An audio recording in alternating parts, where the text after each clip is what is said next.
Assalamualaikum pemirsa, berjumpa lagi bersama saya Edu Firmansyah dalam program Bincang Santai. Nah, dalam episode kali ini kita akan membahas tentang pengaruh budaya luar terhadap budaya lokal yang ada di Batam. Nah, bersama saya saat ini sudah ada narasumber kita, Bapak Taufikur Rahman, atau bisa kita panggil Bang Taufik. Apa kabar Bang? Sehat Bang? Dan kemudian juga ada Bapak Ivan. Apa kabar Bang? Baik. Saya panggil Bapak Ivan aja ya. Oke Bang, kita langsung berbincang-bincang aja ya Bang ya, tentang yang akan kita kupas saat ini adalah tentang pengaruh budaya luar atau seniman budaya luar yang datang ke Kota Batam, yang memang kita bisa bilang Batam adalah sebuah kota urbanisasi yang mana semua budaya, kultur, etnis, budaya ada di sini Semua. Nah, dan tentu saja itu mungkin akan jadi sedikit tekanan Bang buat budayawan atau seniman lokal yang ada di sini. Nah, menurut Abang sebagai budayawan lokal bagaimana? Terima kasih sebelumnya Bang Edo, Pak. Edo ya. Juga datang kemari, teman-teman dari Urban juga terima kasih. Sebenarnya budaya luar itu sendiri bukan cuma ada untungnya juga untuk kita dari lokal. Karena apa? Sekarang intinya gimana kita memfilter budaya itu bisa sinergi dengan budaya kita. Iya, Sinergi agar semua itu bisa diakomodir, disesuaikan dengan konsepnya itu apa yang kita usung budaya luar. Jadi tidak jadi masalah menurut saya ya. Malah kalau kita bisa lebih kaya di semua budaya-budaya yang mampir di Batam. Baik kita tahu Batam itu bukan lagi kosmopolitan, sudah metropolitan. Semua orang ada di sini. Nah, itu kan sebuah aset sebenarnya. Kalau kita jeli mengangkat itu, sudah kira-kira.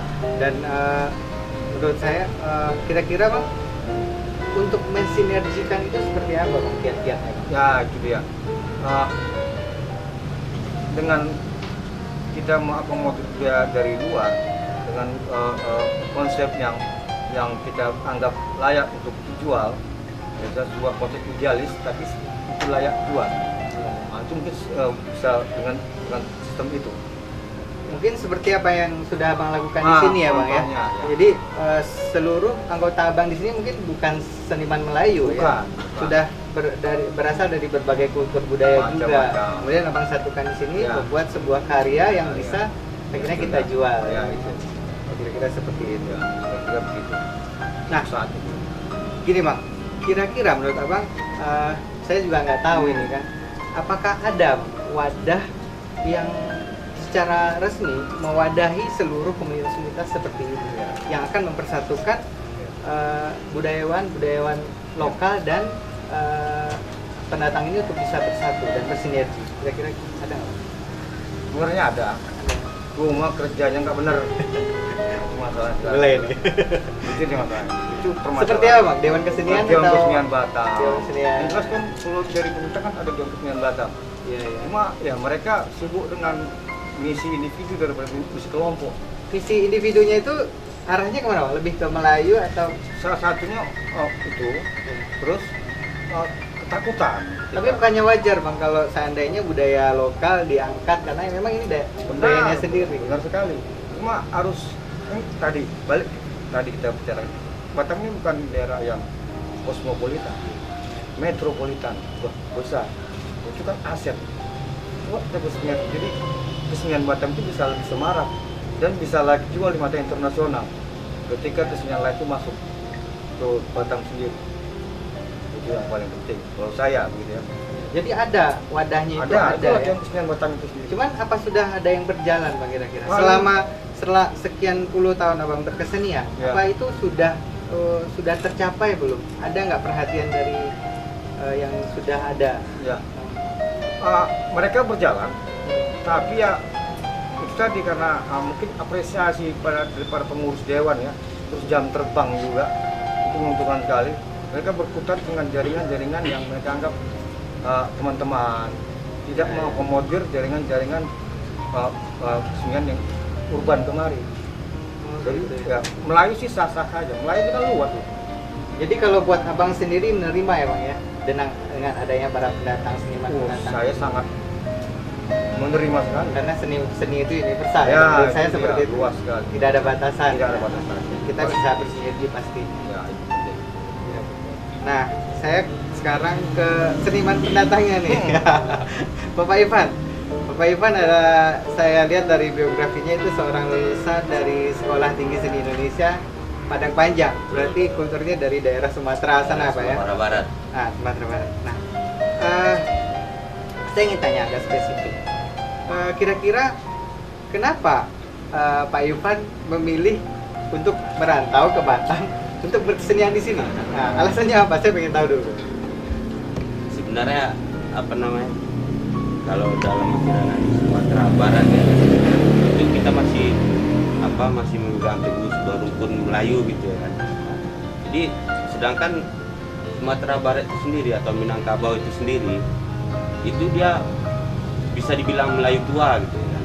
Jadi ada bersinergi dari Minangkabau sama budaya Melayu Satu yang rumpun sudah berarti ya Pak? satu rumpun. Jadi antara Sumatera Barat dan Melayu itu satu rumpun? Satu rumpun. Oh gitu. Nah, ada malah diistilahkan dengan Melayu tua. Ya, itu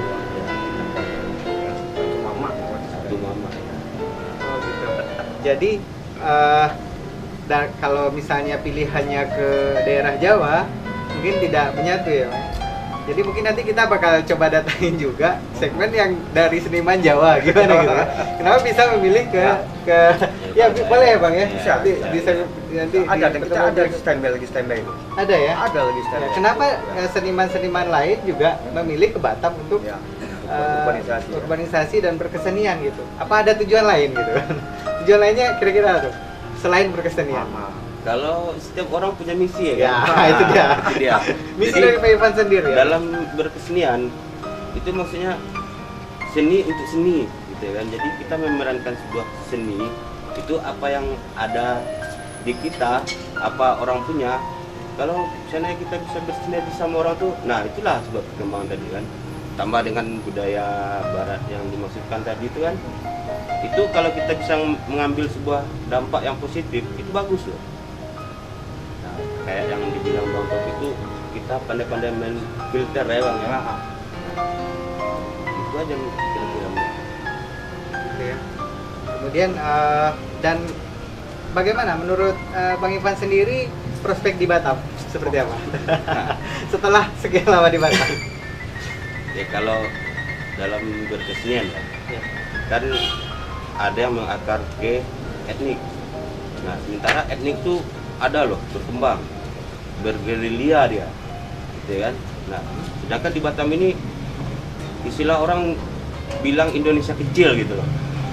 Semua ada di dalam itu. Nah jadi beberapa kultur yang ada itu saling berkait. Nah ini selama saya menjalani hal dalam berkesenian di Batam dan itu kelihatan gitu. Kelihatan ya. Iya. Dan Pak Ivan sendiri apa sudah mencoba berkolaborasi dengan seniman-seniman Melayu asli? Sudah Iya, sudah beberapa kali juga sama yang Termasuk Bang Topik Melayu. sendiri sudah? Bang Topik sendiri. Iya, dan bersinergi ya berdua. Pasti. Ya, Ya. jalan. Dan itu kita harapkan juga terjadi Ya. terhadap seniman-seniman yang lain ya, Bang ya. Pastinya kita harapkan seperti itu. Oke. Dilihat dari segi objeknya, dalam hal ini adalah segala bentuk jenis kesenian, ya Bang ya. Nah, bagaimana menyikapi seni di Kepri? Kira-kira menurut perkembangan seperti apa sih di Kepri? Kalau menurut kacamata Bang Topik? Perkembangan kesenian di Kepri, sebenarnya seharusnya bisa lebih berkembang dan bisa lebih bermutu. Seharusnya. Cuma itu tidak terjadi. Sebab Karena para pekerja seninya malas membuat pelatihan. Tidak adanya workshop untuk kesenian. Jadi mereka banyak berrekayasa gitu. Ketika mengangkat sebuah pegelaran, ketika membuat sebuah karya segala macam, mereka udah sistem instan. Tidak ada proses yang menuju mereka panggung yang sebenarnya. Ini nggak proyek terus. Ujung-ujungnya Bahaya. proyek. Untungnya PY. Gitu. Rata-rata PY. Jadi hanya mutu kesenian itu sendiri tidak terjamin. Atau karena faktor daerah, Batam bisa dibilang kota industri ya. Ya. Jadi tuntutannya mungkin lebih berat ya daripada kita di daerah. Jadi akhirnya tidak bisa membuat setiap seniman harus fokus berkesenian. Mungkin ini ada salah satu pendapat Ya. teman-teman seni yang lain. Itu betul. Cuma balik lagi ke kerja seninya. Karena balik ke kerja seni, mereka pengen yang instan terus. Tidak mau berproses, tidak mau berpayah-payah sebuah bentuk karya itu. Terus sok idealis, tapi tidak layak jual. Idealis boleh, tapi layak jual itu yang paling penting. Kita sudah berbawah. Silakan Anda beridealis. Cuma itu layak jual kan tidak? Karena pada akhirnya memang Itu bisa dijual memang reality ya. Ini kan Sudirman. Sudirman itu ending. Cuma itu layak atau tidak? Maka itu jadi pengaruh seni dari luar ke sini banyak juga untung untuk kita. Banyak sekali. Sebenarnya banyak keuntungan ya. Banyak. Kalau memang kita bisa bersinergi dengan Ya, baik sebenarnya ya, itu. ya. Nah, yang terjadi sekarang ini kalau menurut Bang Taufik, di Belum. Kepri ya Bang ya? Ya, belum. Ini Kepri ya, tadi yang kita sebut Kepri ya. Berarti memang untuk penyatuannya belum memang. Karena rata-rata Kepri memang daerah urban juga ya. Bang? Ya, banyak. Pendatang.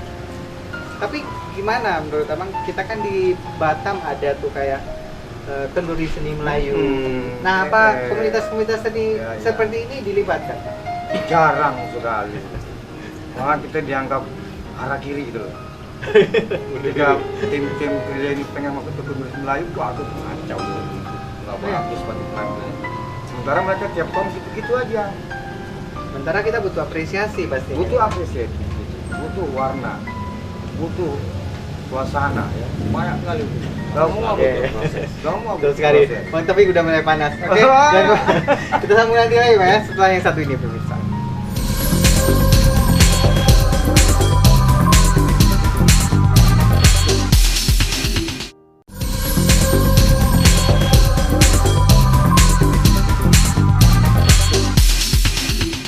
Nah pemirsa, kembali lagi bersama Bincang Santai. Nah masih bersama Bang Taufik dan Pak Ivan.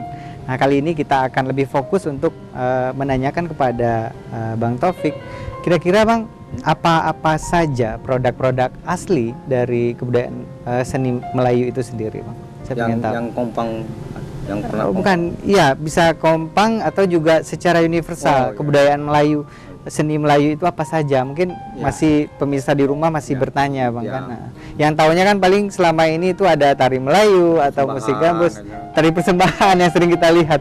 Tapi tidak seperti apa, kan banyak ya Betul. kesenian-kesenian lain yang Luar belum diketahui. Luar Nah, biasa. kira-kira Bang. Untuk Kepri, Ya, Batam khususnya, yang penting kan kita di Batam, ya. itu banyak sekali mutiara yang terpendam. Contohnya kayak Mayong, Mayong, Jogi. ya, betul. kompangnya, sastra lisannya juga ada. Dan kompang itu ratusan ritem. Mungkin baru dikasih 4 atau 5 ritem. Kan sangat sayang. Kayak sastra lisannya itu ada kayak macam pengembangan dari teater Mayong. Ya. Ketika diangkat ke sebuah monolog, itu diangkat dari naskah-naskah Mayong.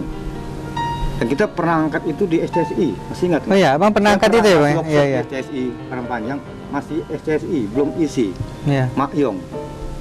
Dan ya karena kita kerja negeri ya gitulah. Biasalah lagu lama kan. Nah, tetap eksis. Tetap eksis Tetap ya, Bang. melakukan. Ini kita diundang juga Januari nanti Wood Bogor Music Festival, Bogor Wood Music Festival. World ya? World. Berarti dunia ya Bang? Dunia. Wow, luar biasa. Dan kita mengangkat Mayong dan Jogi sebagai referensi komposisi musik. Oh iya. Mungkin itu yang sudah mulai terlupakan Ya, ya, itu dan dia. itu kita angkat lagi gitu. Mana sibuk mau Luar persembahan biasa. terus. Kan siri kemana siri. Maka capek. Nah kalau menurut Bang Ivan sendiri sebagai seniman akademik nih, nah seperti apa? Apa di sana dulu di mata kuliahnya itu pernah belajar tentang seni Melayu tua atau Melayu yang disebutkan sama Bang Taufik tadi? Kalau untuk masalah itu kan pembahasan teori aja. Dari ya. Kalau- Pernah ya? Sebenarnya pernah dan Ah. itu ada di mata kuliah kan. Ada mata kuliahnya. Ada. Ya? Tapi itu kita nggak berangkat untuk sebuah penciptaan musik atau penggarapan musik, enggak. Ya. Kan mana tahu Aja. sekarang Pak Iwan sudah ada di wilayah Melayu nih. Nah, dulu waktu di kampus itu teori gitu. Kenapa di sini tidak dipraktekkan gitu? Membantu mungkin seniman-seniman asli Melayu untuk Sedang berproses. membangkitkannya lagi. Sedang berproses ya, Bang. Kebetulan abang ya. Nah, kita harapkan mungkin yang seperti Ya. ini ya, sering kolaborasinya. Nah, ada apa tadi, Bang? Makyong. Ya? Makyong. Makyong itu kesenian seperti apa, Bang? Makyong itu teater Teater tradisi. ya? Kalau di Teater Minang randai. Oh. Kalau di Medan sana kayak semacam apa? Aduh lupa Bu. Jadi teater ada Teater, ada bernyanyi, musik, ada gerak, ada gerak. tari, Oh. mewakili semua. Makyong ya. Itu aslinya dari daerah Jadi mana? Makyong ini di setiap negeri Melayu ini ada. Oh, ada ya. Batam juga punya style sendiri. Oh, stylenya berbeda ya berarti. Tanjung Pinang ada lagi stylenya sendiri. Tapi namanya tetap Mayong. Tetap Ya? Mayong. Oh, gitu. Cuma yang khas Batam ini jogi. Itu tidak Jogi. ada dimanapun. Kalau itulah yang dipunyai Batam. Pernah diangkat di Pesta Gendang Nusantara tahun 98. Itu asli Batam Asli ya. Batam. Bukan Kepri ya, Bukan. Batam ya. Jogi. Jogi ya. Itu yang punya Batam sendiri. Nah, Abang sendiri kira-kira dengan komunitasnya sudah mulai menggarap untuk Mayong sudah. Nah, Jogi gimana? Jogi sendiri di acara Palu Indonesian Dance Festival itu kita angkat. Sudah diangkat ya. Terus acara Pasar Seni ITB kita angkat itu. Terus kita sempat kolaborasi dengan Krakatau di Bandung, di Galeri Nusantara-nya Hari Pocang. Itu jogi yang kita angkat. Sampai ketika ada wawancara Kompas, saya bilang sama wartawannya, jangan saya wawancara, itu nenek-nenek itu diwawancara. Nah itu yang kamu harus wawancara. Akhirnya mereka diangkat. Alhamdulillah. Kira-kira regenerasinya gimana sekarang, Bang? Itulah karena tidak adanya bantuan pemerintah, tidak peduli, jadi cuma seremonial belaka. Sementara maestro jogi sudah meninggal. Iya. Tidak ada sekarang pemain almarhum Basri itu sendiri. Itu sudah meninggal. Iya, iya. Terus tidak ada generasi penerus. Karena kan kita lihat pasti seperti kenduri seni Melayu atau event-event lainnya itu tetap yang saya lihat kebanyakan ya, itu hanya mengangkat kreasi, tari kreasi Melayu modern, Betul. tari kreasi dan kreasi gitu. Tapi yang secara Tradisinya kultur mana? tradisi itu benar Ya. kemana gitu? Nah, kenapa? Karena mereka berkesenian tidak dengan jalur akademis. Itu masalah besar. Mereka cuma otodidak kebanyakan. Jadi cuma mikir Labil ya, Pak?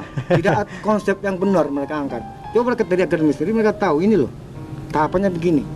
Dan tradisi itu akar dikembangkan. Ini tradisinya belum diangkat, udah mengembang sendiri aja. Tapi kan kalau untuk akademis mungkin itu masalah juga kan, Bang? Karena harus untuk di daerah Kepri sendiri itu belum ada kan. Maka Gitu. itu perlunya seminar itu jadi. Ya Workshop. mungkin seperti itu. Kalau tidak ya tidak bakal pernah tahu. Iya. Kan akhirnya tetap aja ngambang jalan kesenian kita ini, ya kan. Seminar jarang, kenduri seni ke kenduri seni, persembahan ke persembahan, Iya. nggak pernah ada pelatihan. Jadi apa pegangan teman-teman di sini? Nah, Pak Ivan sebagai tenaga pengajar ya, guru di Batam, sebagai guru seni budaya juga kan, ya karena orang akademik ya, Ya. akhirnya jadi guru kan. Nah, sebagai seorang seniman akademik yang juga seorang guru, apakah kesenian-kesenian asli Melayu itu pernah dibahas dan dikaji untuk diperkenalkan kepada anak-anak didiknya? Kan kita berada di ranah Melayu kan, Ya. jadi hal untuk Melayu itu sangat wajar, sangat wajar dikembangkan lagi ke orang yang berdomisili di Melayu sini gitu ya kan, baik itu remajanya, anak sekolahnya. Berarti ada ya, Pak? Ada. Cuman belum muncul kali ya, Pak? Belum. Karena mau muncul. Sabar. Bang Taufik nanti akan memunculkan ya. Proses saya, Bang, ya. Itu proses, betul sekali. Berarti ada ya. Ada. Ya, dan memang itu harapan kita pasti Harapan ya ke kesenian-kesenian asli Melayu itu tidak hilang ya. Apalagi seperti yang kita bilang tadi, tekanan dari luar besar gitu kan. sekali. Karena ini benar-benar daerah urban yang dimana semua kultur etnis budaya itu ada di sini. Semua Dan ada. saya lihat sepanjang penglihatan saya itu setiap paguyuban atau perkumpulan seni itu memang mempatenkan dirinya sendiri gitu. Ya. Seperti dari daerah Jawa, Sumatera punya daerah sendiri dan mereka punya komunitas sendiri. Mereka juga menampilkan diri mereka Ya. sendiri gitu. Nah, itu saya rasa memang sangat jadi tekanan juga buat seniman Melayu itu sendiri gitu. Beda kalau kita di daerah seperti Sumatera mungkin Pak ya. Sumatera memang dia sudah pasti ini kesenian daerahnya, dia akan berputar seperti itu karena memang kulturnya sudah satu gitu. Nah, berbeda dengan di sini. Nah, kira-kira ya selain dari pembinaan tadi, apalagi kira-kira Bang yang harus kita lakukan? Yang paling penting itu pembinaan dulu. Ya. Nanti habis dibina, jangan dibinasakan. Nah, kadang-kadang kan salah. Habis dibina diakomodir mereka, dikasih mereka ruang. Kasih mereka jaringan, kasih mereka ruang, diakomodir supaya talent itu muncul. Iya, betul sekali. Jadi kalau untuk materi kita nggak habis. Batam ini kaya materi, kaya sekali. Jadi nggak dan kita punya standar, kita bisa punya standar internasional untuk menjual aset kita ini. Bisa sekali, semua bisa. Dan yang pastinya budaya kita di luar sangat dihargai ya, sangat menarik. Sangat menarik karena kita kaya. Brazil aja sendiri yang katanya sambai bisa mendunia kan, padahal itu sebuah kota kecil. Ini kita berapa banyak provinsi, masa nggak bisa mendunia? Piye gitu. Ya kan? Gitu iya betul sekali. Nah itu tugas kita bersama ya Pak sebagai seniman dan termasuk Pak Ivan sebagai seniman akademik ya yang sudah mengkaji berbagai karena pasti di akademik sudah ada ilmu analisanya, filsafatnya semua dia kaji Pak. Pasti. Jadi memang harus memberikan kontribusi yang lebih juga agar bersinerginya lebih bagus. Kemudian apalagi tuh Pak? Bang, kira-kira tadi udah ada Mayong, Jogi, apa gitu? Kita juga pernah melakukan kolaborasi. Kita coba sadur musik reggae, kita kasih unsur joget dangkung. Joget dangkung lagi yang masih mau yang pudar. Joget dangkung. Saya baru dengar juga namanya joget Medan ya. Joget dangkung. Medan itu salah satu. Itu kesenian tradisional Melayu. Melayu murni. Itu beda sama jogi. Beda. Joget itu kita diundang untuk berjoget, ada lagu-lagunya. Dangkung. Nah, namanya joget dangkung. Dan setiap daerah punya style masing-masing. Batam lain, Tanjung Balai pun lain, Tanjung Pinang pun lain. Oh iya. Joget dangkung. Tapi namanya sama ya. Joget dangkung. Nah, itu pernah kita lakukan. Kita coba masukkan ke unsur reggae saat itu. Saat itu Gas dan teman-teman buat kegiatan di pantai, terus mau coba berkolaborasi dengan musik reggae. Dan alhamdulillah direspon dengan baik. Dan mungkin itu salah satu ya Bang ya, agar budaya seni itu jadi fresh gitu ya. Jadi kalau kita secara secara aslinya mungkin susah diterima dengan perkembangan seni sekarang gitu. Tapi dengan kolaborasi dia sampai misinya. Dia lebih fresh lebih segar lah, lebih terkonsep dengan dan betul sekali. Idealis yang layak jual. Ampanya idealis, ya itu tadi. Reggae kan musik idealis. Ini masuk ke unsur tradisi. Semua kalangan sampai orang buta, orang tuli bisa joget. Tidak mengenal genre lagi dia umur segala macam. Ketika dia membawa diri satu, luar biasa energinya kan. Iya betul sekali. Nah pemirsa itu dia tadi sedikit ulasan dari Bang Taufik tentang seni atau budaya asli dari Melayu itu sendiri. Oke, kita akan kupas yang lain setelah yang satu ini.